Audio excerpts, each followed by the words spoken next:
estarmos aqui na Igreja do Limão para rever amigos e irmãos e juntos adorarmos ao nosso Senhor, ao nosso Criador. Amém? Amém. Eu quero agradecer ao Silvio pelo convite. A gente convive muito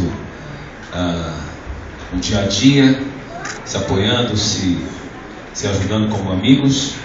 E aí conseguimos hoje organizar a agenda para estarmos juntos aqui. Quantos estão visitando a nossa casa de oração, a família adventista, nessa manhã, que não são adventistas, quem sabe já vieram outras vezes, são amigos e parentes de alguns aqui. Por favor, você que não é batizado na nossa igreja, obrigado pela presença. Mais gente aí?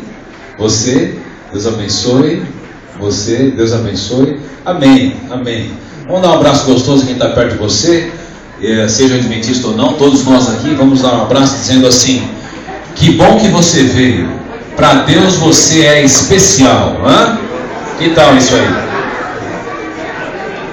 Que bom que você veio.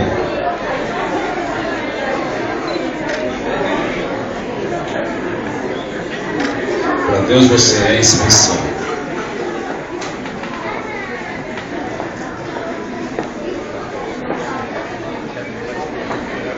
Muito bem. Louvado seja Deus. Muito bem. Deixa eu ver aqui se o meu controlinho, se eu liguei direito. Muito bem. Já está na tela. Deixa eu ver se eu vou aprender aqui a usar. Pronto, já aprendi. Queridos irmãos, olhando o mundo em nossos dias, cercado de manifestações, inclusive há um grande chamamento para uma grande manifestação para o dia 15 de março. Nós vemos que essas manifestações não estão apenas no Brasil, mas na Tunísia, na Tailândia, no Egito, na Geórgia, no Irã, Mianmar, Rússia, Crimeia, Argentina, e tivemos a grande manifestação no Brasil, e há um chamamento para uma próxima. Percebemos que os reinos deste mundo globalizado estão em crise e não sabem o que fazer hoje. O que as pessoas querem quando vão para a rua? Saúde, educação, transporte, querem segurança, querem ética, enfim, elas querem liberdade religiosa. O mundo quer mudança. Mudança. Vejam, parece que existe uma espécie de batalha pelo planeta Terra, e nesta batalha, onde as pessoas clamam por mudança, como vemos nessa imagem em outro país, na Europa, as pessoas buscam de alguma forma uma solução. Muitos se envolvem em campanhas políticas, acreditam que se aquele político for eleito vai resolver. Outros acham que a solução é melhorar a educação. O Japão mudou toda a educação, tudo mudou. Outros acham que se tivermos uma...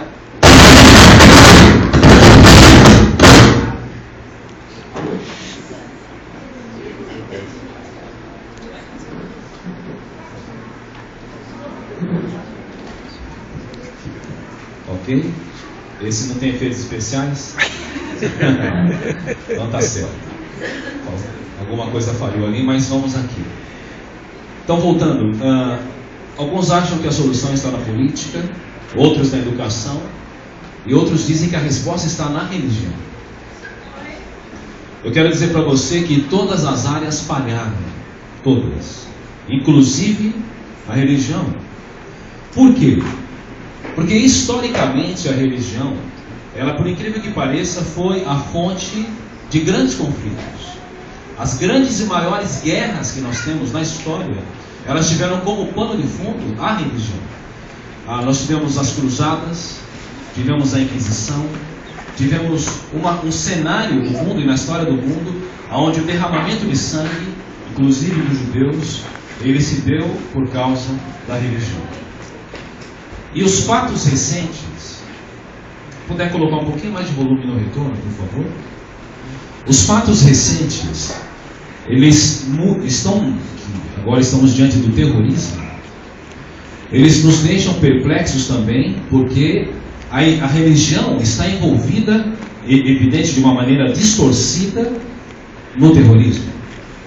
Jesus Cristo foi enviado por Deus a esta terra, e agora ele se torna um problema para os religiosos da época, porque a verdade é que havia uma crise na religião dos seus dias, e Jesus vem e começa a sua missão com os líderes religiosos, pregando para os líderes religiosos. Jesus Cristo nunca foi um fariseu, nunca foi um saduceu, nunca fez parte do sinédrio. Jesus Cristo não se associou a Caifás, ele também, enfim, não veio para aquele aspecto de gladiador que as pessoas queriam. Havia um colapso na época, e ele começa então a apresentar a proposta divina para a solução do mundo. E qual é a proposta de Deus? Por incrível que pareça, a proposta divina, ela tem a ver com um novo governo. Deus crê que um novo governo, é a solução para o problema humano. E eu e você, por incrível que pareça, de alguma forma ou de outra, acreditamos também que um governo pode solucionar as questões e as problemáticas da sociedade. Todos de nós, de alguma forma, a cada ano estamos votando, a cada 2 anos, um novo ciclo, acreditando que se for o partido tal, ou o governador tal, ou outros inclusive acham que não vai ter solução nenhuma. Mas em tese a maioria das pessoas acreditam no seguinte: se tivermos um governo certo, teremos uma nação certa. Se tivermos um governo certo, teremos uma economia certa. Se tivermos um governo certo, teremos uma cultura certa. Quando Deus profetizou sobre a vinda do seu Filho Jesus Cristo, o Messias, ele diria que o Messias viria à Terra para resolver o problema humano, e a Bíblia Sagrada apresenta de uma maneira incrível o que estava envolvido na vida do seu Filho. No livro de Isaías, abra sua Bíblia por favor, no capítulo 9, o profeta messiânico coloca, num texto conhecido e emblemático, Isaías, capítulo 9, versículos 6 e 7. Aqueles que não tiverem Bíblia poderão acompanhar o texto. O texto diz, versículo 6: porque um menino vos nasceu, um filho se nos deu, e um principado está sobre os seus ombros. Outras traduções dizem que um governo está sobre os seus ombros, e o seu nome será Maravilhoso, Conselheiro, Deus Forte, Pai Eterno, Príncipe da Paz. E o versículo 7 diz que do aumento ou do incremento do seu governo, do surgimento desse governo, da ação desse governo, da governabilidade desse governo, seria um governo de paz que não haveria fim, sobre o trono de Davi e no seu reino, para estabelecer e fortificar em retidão e em justiça, desde agora e para sempre. Vejam, ele disse: enviarei o meu Messias, ele virá no corpo de um homem, e ele trará um governo, um principado, e ele estaria sobre os seus ombros, e o seu nome será Maravilhoso, Conselheiro, Deus Forte, Pai da eternidade e o Príncipe da Paz. E esse governo, no incremento dele, surgirá um governo que não terá fim. Ele estabelecerá nessa terra um governo que irá crescer por toda a terra e não terá fim. E ele está falando de um governo que tem um nome: o Reino de Deus. Amém. Queridos, Jesus Cristo trouxe mais do que uma religião. Ele trouxe o reino dos céus. As pessoas celebraram, por incrível que pareça, há quase 3 meses o Natal. Já passaram quase 3 meses.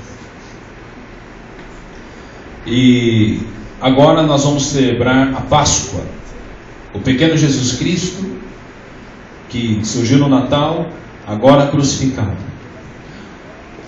30 anos então após o seu nascimento, Jesus Cristo começa o seu ministério. E logo após ser batizado por João, ele foi ao deserto. Jejuou quanto tempo? Lembram? 40 dias. 40 dias. Nós, inclusive, estamos numa campanha de oração e jejum, não é? De 10 dias. Hoje é o terceiro. Ele foi ao deserto, jejuou 40 dias, recebeu a unção, sai do deserto cheio do Espírito Santo, anuncia a sua missão. Na verdade, a figura do Espírito Santo vem após o seu batismo. E aí, em Mateus 4,17, Jesus Cristo, após esse período de consagração, ele começa a pregar o Evangelho. E aí nós vamos lá em Mateus 4,17 e vemos o que ele diz. O que Jesus Cristo disse? Arrependei-vos, porque o quê? É chegado o reino dos céus. Primeira manifestação de Jesus Cristo após esse período de jejum. Momentos antes de Jesus Cristo sair do deserto e começar a sua pregação dizendo: arrependei-vos, porque é chegado o reino dos céus, João Batista, a voz que clamava no deserto, estava pregando no deserto. E Mateus registra isso no capítulo 3, virando a sua página da sua Bíblia, no versículo 2. E aí João Batista declara algo semelhante. Ele diz: arrependei-vos, porque é chegado o reino dos céus. Veja, arrependei-vos. O que é isso? Mude a sua maneira de pensar.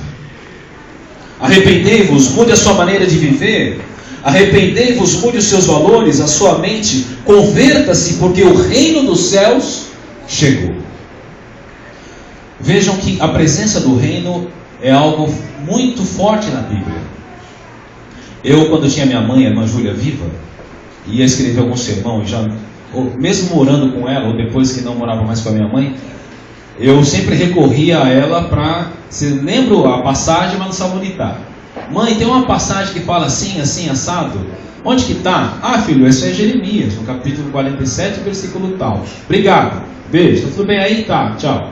Tá. Aí dava 10 minutos, puxa, mas essa passagem aqui também tinha... Tem uma passagem, e procura. Mãe, tudo bem? Desculpa. Onde que está a passagem tal, que fala assim, assim? Ah, filho, está em 2 Coríntios. Mas qual o capítulo estou achando? Tal, filho, versículo. Ah, obrigado, tá, beijo, tchau. Vejam, hoje nós temos, quando vamos escrever alguma coisa, não guardamos muito bem detalhes, um Google da Bíblia, que é o Bíblia Online. E eu, quando escrevo um sermão, não sei se o pastor faz isso, alguns, e está querendo achar algum texto, ou fazer uma temática, eu escrevo lá, reino, por exemplo. E quando eu escrevi reino no Bíblia Online, milhares e milhares de textos, falando sobre o reino de Deus, vieram para a Terra. Milhares. Por que nós não percebemos o reino de uma forma tão forte assim na Bíblia? Porque e é interessante que os evangelhos, eles tratam muito sobre o conceito do reino de Deus. É porque nós crescemos numa democracia. E numa democracia, os conceitos da monarquia, eles não vêm muito claramente para nós, porque nós elegemos os nossos governantes. Mas o reino é diferente. E a Bíblia, ela traz a ênfase ao reino. Vamos lá em Mateus 24, que é um exemplo disso. Mateus, no capítulo 24, Jesus Cristo estava para deixar a terra e deixava então ali, através de uma pergunta que lhe foi dada, instruções, orientações de quando se daria o fim de todas as coisas. E a partir então do versículo 4, do capítulo 24 de Mateus, nós temos Jesus Cristo dizendo, procure aí na sua Bíblia, acompanhe conosco o texto, o que diz. Jesus respondendo, disse-lhes, acautelai-vos que ninguém vos engane, porque muitos virão em meu nome, dizendo eu sou o Cristo, e farão o quê? Enganarão a muitos. Ouvireis de guerras e de rumores de guerras, olhai e não vos assusteis, porque é mistério que isso tudo aconteça, mas ainda não é o fim. Porque se levantará nação contra nação, reino contra reino, haverá fomes e pestes e terremotos em vários lugares, mas todas essas coisas são o princípio das dores. então vos hão de entregar para seres atormentados, e matar-vos-ão, e sereis odiados de todas as gentes por causa do meu nome. Neste tempo muitos serão escandalizados, e trair-se-ão uns aos outros, e uns aos outros se aborrecerão. E surgirão muitos falsos profetas, enganarão a muitos, e por se multiplicar a iniquidade, o amor de muitos se esfriará. Mas aquele que perseverar até o fim será salvo. E aí ele conclui dizendo: e este evangelho do quê? E este evangelho do reino será pregado em todo o mundo, em testemunho a todas as gentes, e então virá o fim. O verso 14, de uma forma poderosa e categórica, nos mostra a conclusão de Jesus Cristo para a pergunta que foi feita lá no início do capítulo. E aí ele vem dissertando uma série de circunstâncias que, embora pareçam o fim, ainda não são o fim, e ele vem discorrendo, e lá no final, no versículo 14, ele responde a pergunta de maneira definitiva, dizendo: e este evangelho do reino será pregado em todo o mundo, em testemunho a todas as nações, todas as pessoas, todas as gentes, e então virá o fim. Queridos, o fim do mundo não depende de um evento. Eu vou precisar que vocês me ajudem, queridos, porque a pilha acho que aqui está fraquinha, eu não estou conseguindo mudar. O fim do mundo, coloque para mim a tela que diz assim: não depende de um evento, o fim do mundo depende de uma mensagem. Não pararam para pensar nisso? O fim do mundo não depende de um evento, mas de uma mensagem. Ou seja, ele coloca o fim da história terrestre na mão da igreja. Ele diz: quando vocês pregarem esse evangelho, o evangelho do reino, em testemunho a todas as nações, então virá o fim. Momentos mais tarde, pendurado numa cruz, ao lado de 2 ladrões sentenciados à morte, surge mais uma vez a figura do reino.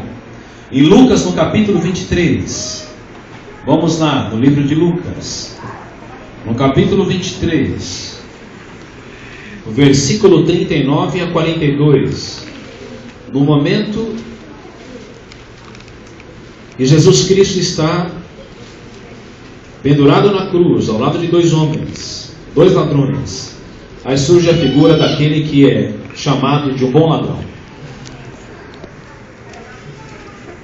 Se tiver o texto, pode colocar o apoio.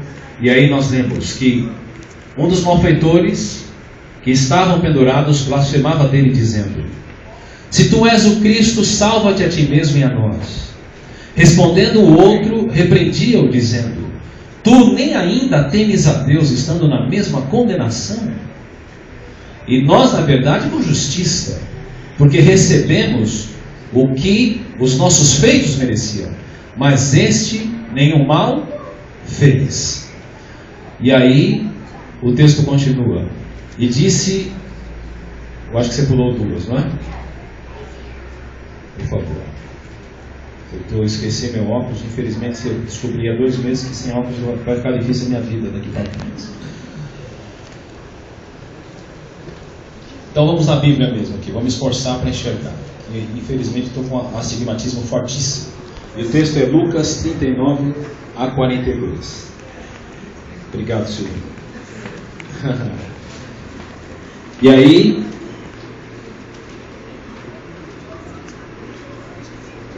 aqui, perfeito.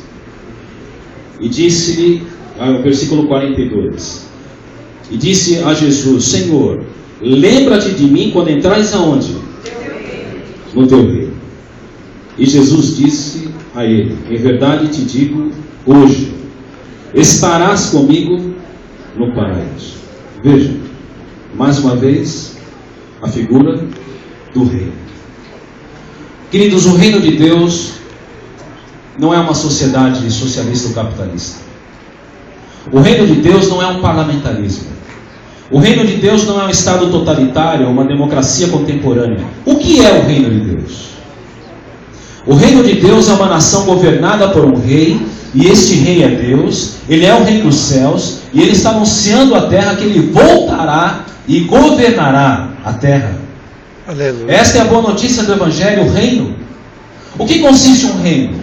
Eu não sei quantos aqui já foram na Europa, já foram num... A gente convive um pouco mais com o reino quando a gente liga lá a Fórmula 1 e tem uma corrida lá em Mônaco, né? Principado de Mônaco, aí o rei tal, ou quando tem a posse de alguém, ou surge um netinho da Rainha Elizabeth na Inglaterra, são os que a gente mais se aproxima, não é? Porque Portugal, embora a gente foi colonizado, não convive tanto. E aí, do que consiste um reino? Um reino tem um senhor, um exército, uma constituição, leis, responsabilidades, privilégios, uma economia, cidadãos. E o reino de Deus é assim. O reino de Deus tem um lugar de adoração. A Bíblia fala que são os átrios do Senhor, ou seja, uma igreja. O reino de Deus é uma nação verdadeira. Jesus disse: eu sou o rei. Quando ele nasceu, os anjos cantaram: o rei nasceu. E os corais hoje na nossa igreja cantam a cada Natal: Cristo Rei nasceu. Hoje é Natal. Quando Jesus Cristo esteve diante de Pilatos ao ser julgado, vamos ao texto lá no livro de João, capítulo 18. João, no capítulo 18, versos 28 a 37, nós vemos o julgamento. Obrigado. Maravilha. João, no capítulo 18, verso 28 a 37, vemos uma fraude, uma armação, e aí o texto diz: depois levaram a Jesus na casa de Caifás para a audiência, e era pela manhã cedo, e não entraram na audiência para não se contaminarem, mas poderem comer a Páscoa. Então Pilatos saiu fora e disse-lhes: que acusação trazeis contra este homem? Responderam-lhe: se este não fosse malfeitor, não lhe entregaríamos. Disse-lhe, pois, Pilatos: levai-o vós e julgai-o segundo a vossa lei. E disseram-se-lhe os judeus: a nós não é lícito matar pessoa alguma, não há pena de morte no nosso estado. Para que se cumprisse, diz o versículo 32, a palavra que Jesus tinha dito, significando de que morte havia de morrer para se cumprir a profecia. Tornou, pois, a entrar Pilatos na audiência e chamou a Jesus e disse-lhe: tu és o rei dos judeus?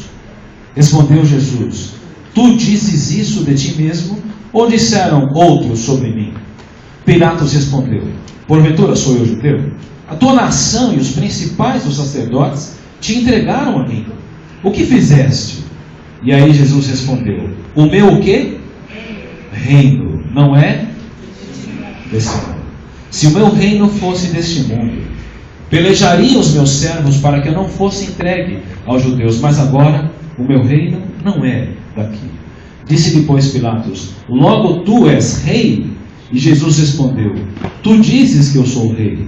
E aí Jesus confirma dizendo: eu para isso o quê? Nasci, e para isso vim ao mundo, a fim de dar testemunho da verdade. Todo aquele que é da verdade ouve a minha voz. Que coisa impressionante. O reino que não veio da terra, mas um reino que veio à terra. Queridos, reinos são nações. E o céu é uma nação invisível para nós, mas ela é real. Ela é sobrenatural. É uma nação poderosa.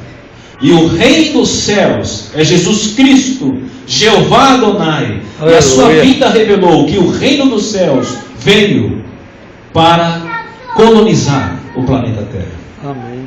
O propósito de Deus é expandir o seu reino invisível dos céus aqui na terra.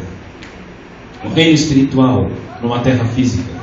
Seu plano é encher a terra com a influência da sua cultura, a cultura dos céus. E a Bíblia, a palavra de Deus, podemos chamá-la de cartilha da colonização. Porque se nós colocarmos em prática, e é evidente que estamos aqui porque vivemos isso, queremos manter isso, o que a palavra de Deus nos ensina, e viver na íntegra o que a palavra de Deus nos ensina no mundo de hoje, nós percebemos que nós estamos na contramão do mundo. Não é? Você sabe o que é colonização? Os portugueses colonizaram o Brasil. Os espanhóis colonizaram o México. Ou seja, a influência de um território entra num outro território. Quantos aqui são parentes ou descendentes de portugueses? Por favor, levante a mão. Ó, quanta gente. Há 20 anos atrás, 25 anos atrás, era muito difícil uma padaria no Brasil não ser de um português. Por quê? Porque os portugueses colonizaram o Brasil. Então nós temos a língua pátria deles, nós temos a nossa gastronomia com a influência portuguesa, nós temos a religião com a influência portuguesa, que é o catolicismo. Então, você quando coloniza, você leva a cultura, leva a arquitetura, leva a gastronomia, leva os costumes. Jesus disse que nós não deveríamos orar para ir para o céu. Calma. Nós vamos para o céu. Amém. Mas quando Jesus Cristo nos ensina a orar, Ele trabalha uma outra lógica. Porque nós queremos ir para o céu, claro. Os budistas querem ir para uma consciência maior. Os hindus querem ser reencarnados. Os muçulmanos querem ir para o paraíso. Mas Jesus Cristo, quando perguntado de como nós deveríamos orar, Ele traz na oração modelo uma outra premissa, uma outra ênfase. Quando Ele diz: Pai nosso que estás nos céus, santificado seja o teu nome. Ele diz o quê? Venha o teu reino. Venha a nós o teu reino. Seja feita a tua o quê? Vontade. Assim na terra como é onde? No céu. No céu. Porque nós somos cidadãos do reino dos céus. É claro que nós vamos para os céus, mas a nossa oração é: venha o teu reino, para nos levar para o céu. 1000 anos, depois a gente volta para a terra restaurada. Esse é um outro estudo, mas o fato é que as religiões têm seus membros e as nações têm cidadãos. E você tem uma dupla cidadania. Você é brasileiro, mas é cidadão da Nova Jerusalém. E a nossa Constituição bíblica, lá no seu código de 2 Coríntios, vamos ao texto, no capítulo 5, que seria o artigo 5º, 2 Coríntios, no capítulo 5, no versículo 20, o apóstolo Paulo, que foi formado nas melhores academias intelectuais dos seus dias, ele sintetiza tudo isso, dizendo qual é o nosso papel. E ele vem e diz: de sorte que somos o quê? Embaixadores da parte de Cristo, como se Deus por nós rogasse. Rogamos-vos, pois, da parte de Cristo, a quem representamos, porque nós somos a embaixada dele aqui no planeta Terra, que vós vos reconcilieis com quem? Com Deus. Que coisa séria. Nós somos embaixadores de Cristo, rogando ao mundo para que as pessoas se reconciliem com Deus. Reconcilie as pessoas lá no seu trabalho com Deus. Reconcilie as pessoas com Deus lá na Cracolândia. Reconcilie as pessoas com Deus aqui no gueto, aqui na periferia. Reconcilie as pessoas com Deus na sua família. Reconcilie as pessoas com Deus lá no seu trabalho, com seus colaboradores. Reconcilie as pessoas com Deus na sua vizinhança, no seu condomínio. Reconcilie as pessoas com Deus. Inspirado nisso, nós temos no nosso hinário, assim como existe na harpa cristã, um hino que fala disso, que diz o quê? Um forasteiro sou, em terra estranha estou. Do quê? Você é o quê? Embaixador eu sou. Cante. Meu Rei Jesus, Senhor, vos manda em seu amor as boas novas de perdão. O Salvador em seu amor vos dá mensagem lá do céu. Qual é a mensagem? Reconciliai-vos já. É a ordem que ele dá. Reconciliai-vos já com Deus. Amém? Amém. O vosso rei, ele está dizendo para você: você está nesse mundo, mas você não pertence a ele. Estamos aqui porque somos representantes dele, governados por ele. Amados, o sistema monárquico, ele dominou principalmente nos séculos XVI ao século XVIII. Principalmente nos países da França, Espanha, Áustria, Eslovênia e Portugal. Em outros países também. Mas esses 4 ou 5 países, eles tiveram uma coisa que se chama monarquia totalitária. O que é isso? Tudo, absolutamente tudo, pertence ao rei. O povo, as terras, o gado, a floresta, as construções, tudo pertence ao rei. E nessas monarquias absolutas, é interessante que nenhuma outra autoridade existe a não ser a figura do rei. Ou seja, o que o rei fala é lei. E ponto. E acabou. Numa democracia, que é o que nós vivemos, o povo é quem cria a Constituição. No reino, as palavras do rei se tornam a Constituição. Numa democracia, o povo cria as leis com seus representantes. No reino, as palavras do rei se tornam lei. Numa democracia, você pode ser o dono das coisas, comprar o seu carro, a sua casa, e colocar o seu nome. Num reino, o rei é o dono de tudo, pessoalmente. É interessante que a etimologia, a origem da palavra Senhor, ela representa dono. Aquele que tem a posse, a propriedade, a tutela. Ele é o dono. Quando nós lemos na Bíblia Senhor, e quando nós falamos Jesus Cristo é o meu Senhor, na verdade nós estamos dizendo que Ele é o nosso dono. O primeiro hino que nós cantamos eu pertenço ao meu rei. Ele é meu dono. E muitas vezes o fato é que nós temos noção profunda sobre isso. Mas uma pessoa tinha noção de tudo isso. O nome dele, Davi. Davi surge na Bíblia no momento onde havia uma guerra, uma situação onde Golias enfrentava o povo de Deus. E ele surge ali para acudir os seus irmãos, levando um lanche, um McLanche feliz da época, não é? Queijo, pão, tal, etc. E aí, de repente, ele vê aquela circunstância toda, ele quer servir ao seu reino e servir ao seu rei, o rei Saul, enfrentando o gigante Golias, até tentar colocar armadura. A gente sabe de toda a história. Davi, ele tinha claramente, porque ele cresceu num sistema monárquico, essa noção de rei e de reino. Mais à frente, ele se torna o rei, a principal e maior autoridade da época. E embora ele estivesse nesse status, Davi tinha no seu repertório o Salmo 24. O salmo mais famoso da Bíblia talvez seja o Salmo 23, que começa dizendo: o Senhor é o meu pastor, e nada me faltará. Mas o Salmo 24 ele diz: ao Senhor pertence a terra.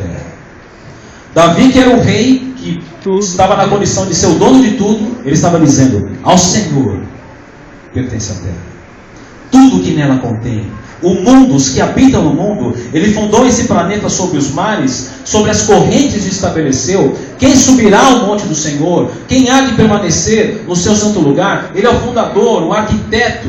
Ele é o idealizador, ele é o dono, ele tem a tutela, a propriedade. Ao Senhor pertence a terra. Amém. Eu também sou dele. As pessoas são dele, tudo é dele. Amém. Quem tem acesso a ele? Quem tem? Eu assessoro um vereador de São Paulo, que é uma figura importante no mundo da sustentabilidade. É um amigo pessoal da Marina Silva. Só se transformou vereador porque ela foi na casa dele e fez um apelo para ele ser um político. E ele não quer ser político. Você tem que ser político porque nós estamos com uma classe de políticos podre.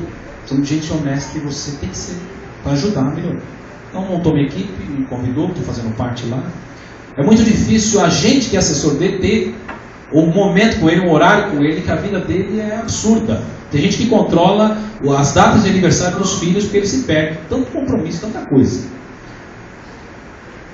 E aqui Davi está dizendo, quem é que tem uma agenda com o Senhor? Quem tem acesso? Ele responde, o que é limpo de mãos e puro de coração, que não entrega a sua alma à falsidade, que não jura dolosamente, ou seja, que não adora falsamente. Estes obterão do Senhor a bênção e a justiça da sua salvação. Amém? Amém? Você tem acesso a Deus se você for limpo de mãos e puro de coração. Amém. Ele é o dono de tudo, o mantenedor. Os religiosos se preocupam demais, mas os que são do reino esperam no Senhor. Nós somos, irmãos, a geração que mais consome ansiolíticos na história. Sabiam disso? Nunca na história terrestre houve uma geração que consumisse mais ansiolíticos do que a geração dos últimos 20 anos. O que são os ansiolíticos? São os remédios que matam a ansiedade, que freiam o estresse, que quebram a insônia, que induzem ao sono. E os principais deles que somem nas prateleiras e que enriquecem os laboratórios são Valium, Librium, Lexotan e Dormonide. Esses medicamentos, a cada vez mais, são recomendados e são utilizados pelas pessoas. E Jesus Cristo dá um recado para as pessoas que estavam ansiosas nos seus dias, em São Mateus, no capítulo 6, a partir do versículo 25.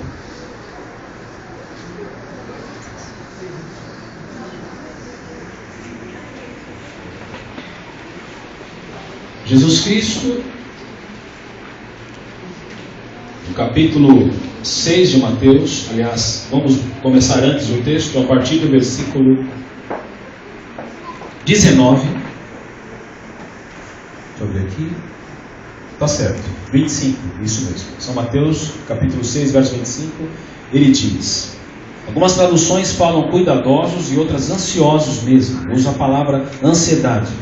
Por isso vos digo, não andeis ansiosos quanto à vossa vida, pelo que haveis de comer ou pelo que haveis de beber, nem quanto ao vosso corpo pelo que haveis de vestir. Não é a vida mais que o mantimento e o corpo mais que a vestimenta? Olhai para as aves do céu, que não semeiam, não cegam, não ajuntam em celeiros, e o vosso Pai Celestial as alimenta. Não tendes vós muito mais valor do que elas? E qual de vós poderá, com todos os seus cuidados, acrescentar um côvado à sua estatura? E quanto ao vosso vestuário, por que andais ansiosos ou solícitos? Olhai para os lírios do campo, como eles crescem, não trabalham nem fiam. E eu vos digo que nem mesmo Salomão, com toda a sua glória, se vestiu como qualquer deles.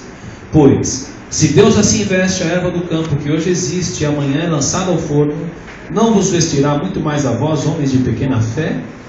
Não andeis, pois, inquietos, dizendo, o que comeremos, ou o que beberemos, como nos vestiremos? Porque estas coisas, quem? Os gentios procuram. Os gentios, aqui está querendo dizer o seguinte, não é que é ruim ser gentil, é que os gentios são aqueles que não tinham cidadania, ou que não tinham a noção do cuidado do Senhor, do senhorio de Deus. Vejam, de certo vosso Pai Celestial sabe que necessitais de todas estas coisas. E aí no versículo 33 ele diz: mas buscai em primeiro lugar o quê? O reino de Deus. E a sua o quê? Justiça. E todas estas coisas vos serão acrescentadas. Irmãos, buscai em primeiro lugar o reino de Deus e a sua justiça, e todas essas coisas vos serão acrescentadas. Ele diz: buscai o reino. Que reino? O reino de Deus. E o que mais? E entre vírgulas ele coloca a sua justiça. Jesus Cristo, de uma maneira sublime, ele contextualiza tudo aquilo e coloca entre vírgulas: buscai o reino de Deus e a justiça divina, a sua justiça. Por quê? Porque vivemos num mundo injusto, cercado de circunstâncias injustas, governantes injustos, instituições injustas. Às vezes nos permitimos até um julgamento injusto para proteger aqueles que são vulneráveis. E Jesus Cristo, olhando para tudo isso, ele fala: você tem que buscar o reino de Deus e a justiça, a sua justiça, e todas as coisas vos serão acrescentadas. Amém, Senhor. Eu tenho uma boa nova para você nesta manhã. O rei vem vindo. Amém. Ele vai chamar de volta para casa você e eu, que somos embaixadores de Cristo. Aleluia, Senhor. Nós vamos para casa. Amém, Pai. E Jesus Cristo, ele quer dizer para você que é embaixador dele, ou seja, que já passou pelo batismo. Ele tem um recado para você. Esse recado está em 1 Pedro, aliás, 2 Pedro, capítulo 1.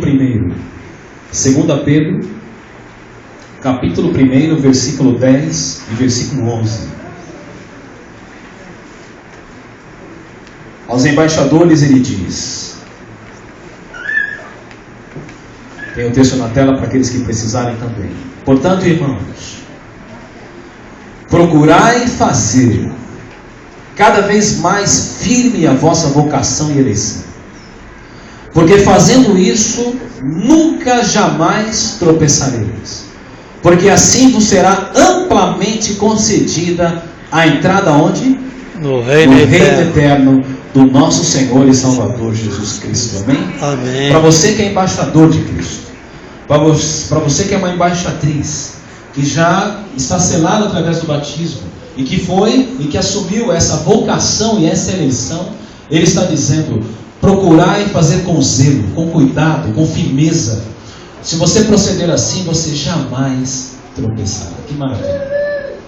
Agora, para aqueles que levantaram a mão e deram um tchauzinho no início do culto, que ainda não são batizados na nossa comunidade, ou quem sabe já cresceram em algum momento na vida espiritual, e estão retomando o seu caminho ao lado de Deus, convivendo com a família cristã, na igreja. O recado, ele está em outro texto. Está em João, no capítulo 3. Evangelho de João, no capítulo 3, nos versículos 1 a 5.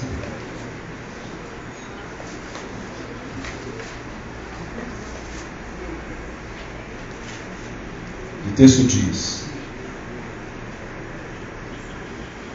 e havia entre os fariseus um homem chamado Nicodemos, príncipe dos judeus.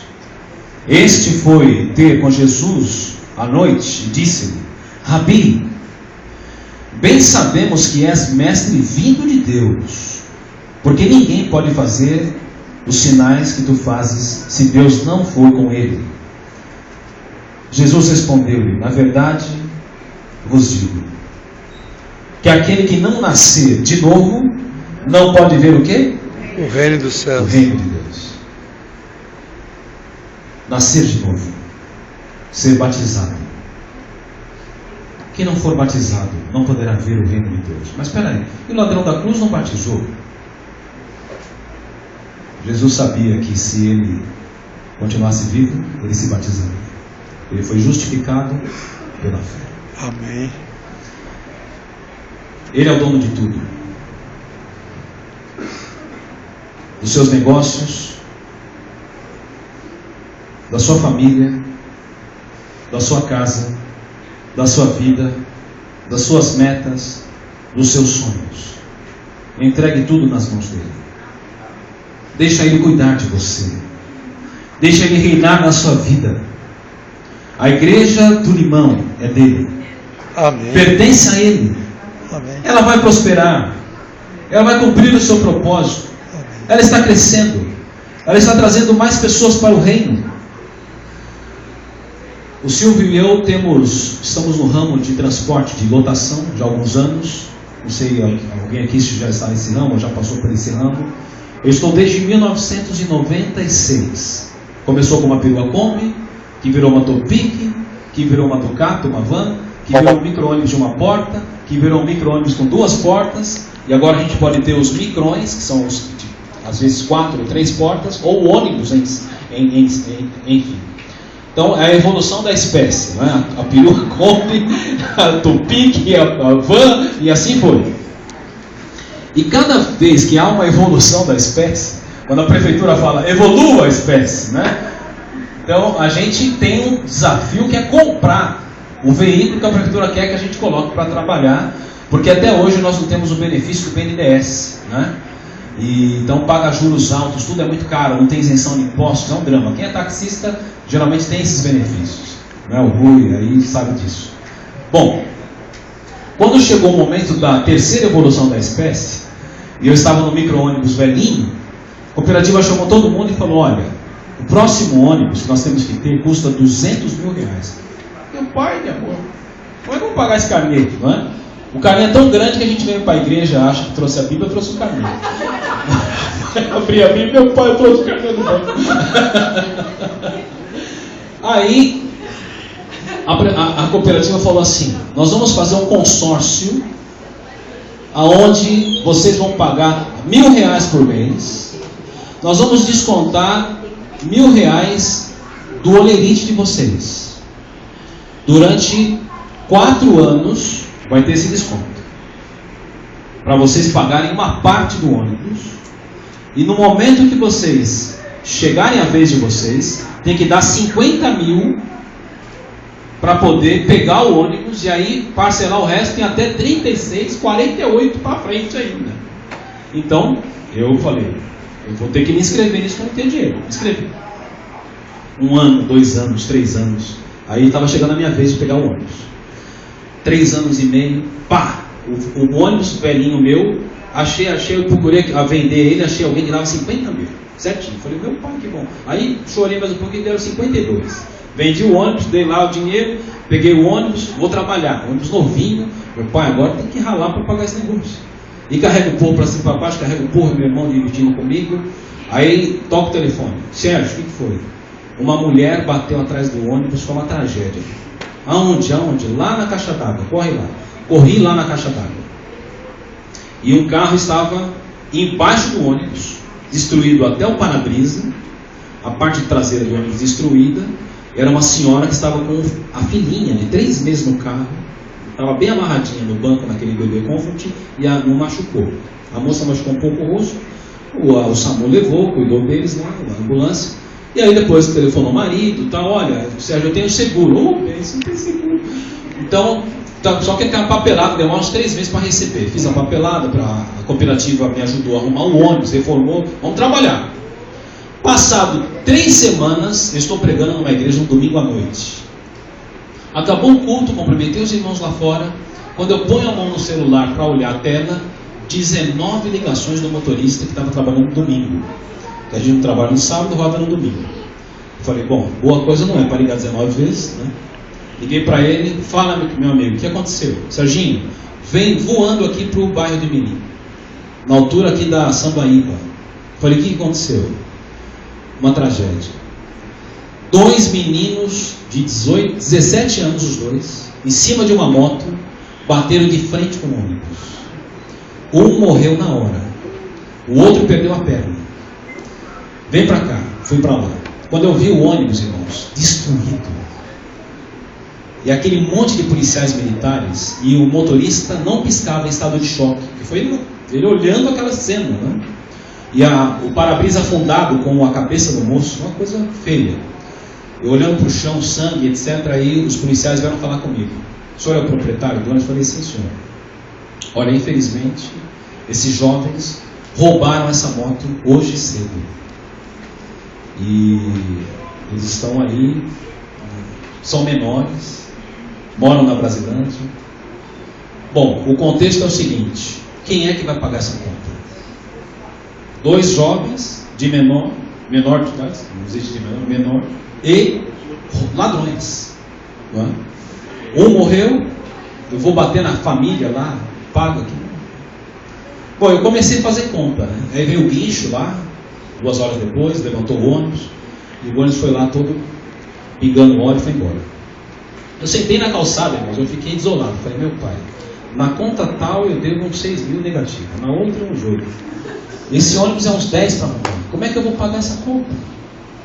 Bom, cheguei no escritório da lotação na segunda-feira. A turma falou, Serginho, que coisa que aconteceu com você? Que drama. Uma atrás da outra. Falei, é muito, muito complicado. Bom, eu fui orando ali, orando. Chegou no sábado, e o ônibus lá, a cooperativa foi arrumando para depois ir pagar lá, né? O plano para pagar. Chegou no sábado, irmãos, eu fui para a igreja, como estamos aqui hoje, para adorar a Deus. De manhã, eu fiz o meu cheque para devolver o meu dízimo. Preenchi o cheque. E aí eu coloquei embaixo do cheque, assim, eu escrevi, bom para o dia tal. Oh, meu Deus, eu vou colocar bom para no cheque do dízimo. Tem bom para no cheque do dízimo. Dízimo é premissa, é dízimo. O dízimo atrasa tudo, tem circunstâncias, não é? Mas bom para, não posso. Sentei, vieram os diáconos, eu ali orando, o dízimo fechado, o envelope na mão. Ao Senhor pertence a terra, tudo que nela contém. Amém. O mundo e os que habitam no mundo. Pai, minha vida está do avesso, o Senhor sabe, mas está aqui a minha parte, que eu vou devolver ao Senhor. Abençoa. Coloquei. Fui embora para casa. Segunda-feira, volto para o escritório da lotação. E aí, Serginho, seu ônibus? Falei, acho que amanhã ou quarta está pronto para trabalhar. Ok. Rapaz, mas que drama, hein? Que drama. Aí um deles, que é nosso vizinho aqui, que tem um prédio aqui, comercial, que tinha 6 ônibus lá. Tinha bastante condições. Virou assim para a turma na mesa e falou, gente, eu estou pensando em construir um prédio comercial no bairro do Limão. Ah, é? Comprei um terreno lá, estou pensando. Eu e a minha irmã. Eu tenho 6 ônibus aqui. Eu decidi vender pelo menos uns 2. Alguém aqui compraria? Ah, quem vai ter? Quanto você quer? 220 mil. Não dá. Ninguém tem. Serginho, arranja alguém que compre esse ônibus. Falei, nós estamos no pior momento de vender ônibus, porque é o fim do contrato com a prefeitura.